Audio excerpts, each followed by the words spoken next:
Hi dear students, dear friends, welcome to Gallant IAS. Constitutional reforms is an important module from your modern Indian history for your prelims and your mains examination. Modern India, around 33 modules are there, right from decline of Mughal Empire to this achievement of the freedom and partition of the nation. Altogether 33 modules are there. So, out of these 33 modules, one of the very important modules is constitutional reforms. Usually, UPSC interchange the provisions of these constitutional reforms. For example, Government of India Act 1935, Government of India Act 1919. They may interchange the provisions of these acts and they frame questions in the prelims examination. Similarly, Indian Council Act 1892, Indian Council Act 1909, they interchange its provisions. Government of India Act 1858, Charter Act 1813 or 1833, they interchange the provisions of these acts and they frame questions in the prelims. So this is the way they asked questions for the past 10 or 20 years. So this is very important to study the provisions of these constitutional reforms during British rule in India. Also, their analysis or critical analysis or their assessment is asked in the mains examination and in history optional also. So here in this session, we will discuss on Government of India Act 1935 versus Government of India Act 1919. You must know their salient features, their provisions. One of the very crucial question UPSC asks in the prelims examination. Also, these analysis will help you to frame beautiful answers in your mains and in your optional. So this Government of India Act 1919, Government of India Act 1935. Let's have a look into this. Government of India Act 1919. It's based on Montfort reforms.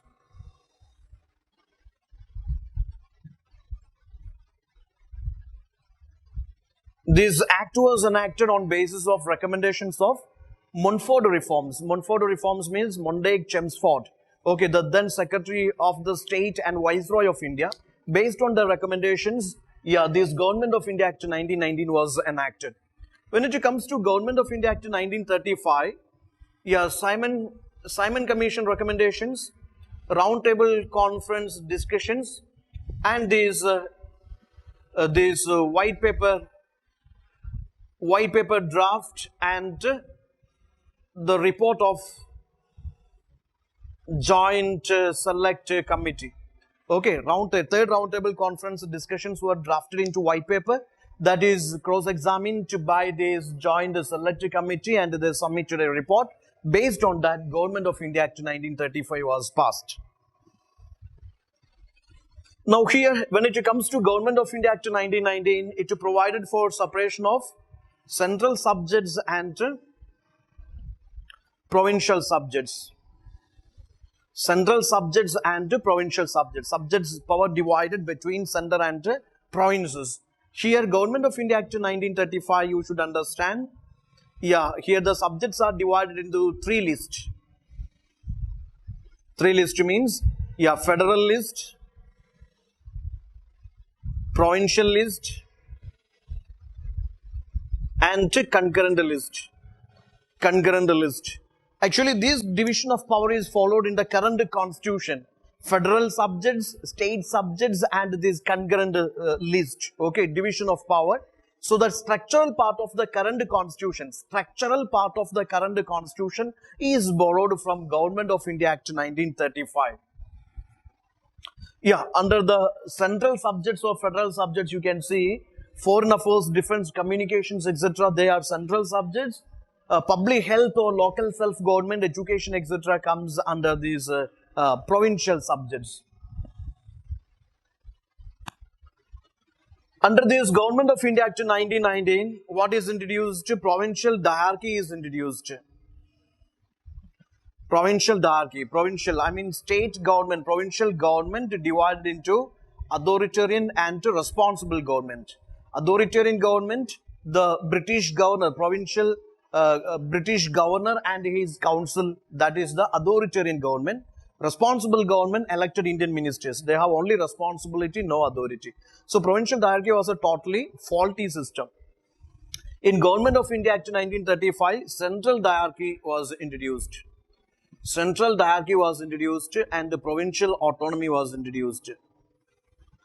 Provincial autonomy, central diarchy. Here, provincial diarchy. Now, under this act, bicameral legislature introduced at the center.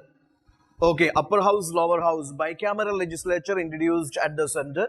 Under Government of India Act 1935, bicameral legislature introduced at a provincial level.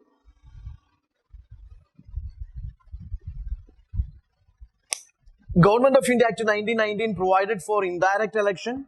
Government of India Act 1935 to some extent provided for direct election. But still, universal adult franchise is not introduced. Yeah, that voting power extended, voting rights extended. And here, under this Government of India Act 1919, voting rights was based on property, tax, education, etc., indirect election.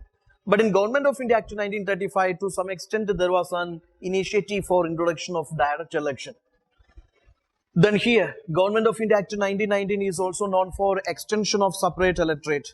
Separate electorate is extended. Here also the same thing, separate electorate is not abolished, it extended. Also, this Government of India Act 1935, it has so many features, all the features I am not discussing here, but few more features like it also provided for establishment of federal court, abolition of Indian Council, and separation of India-Burma. All India Federation, proposed for creation of All India Federation, that is between, British India and these princely states. Joining All India Federation, it proposed.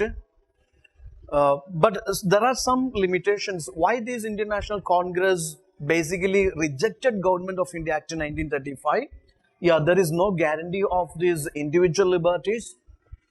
Yeah, legislature has no power to amend to the constitution. Diarchy, which was already proven defective in the provinces, same defective or faulty diarchy introduced at the center. Again, viceroy and governors are too powerful. Okay, they are powerful than that they are not answerable to legislature. Again, the communal electorate, that is not abolished here, that further extended. So some major reasons why this Congress or this national leadership that rejected this Government of India Act 1935. Also in this act, there is no provision for this complete self-government for Indians. Okay, because of these reasons, you could see that this act was also rejected by national leadership.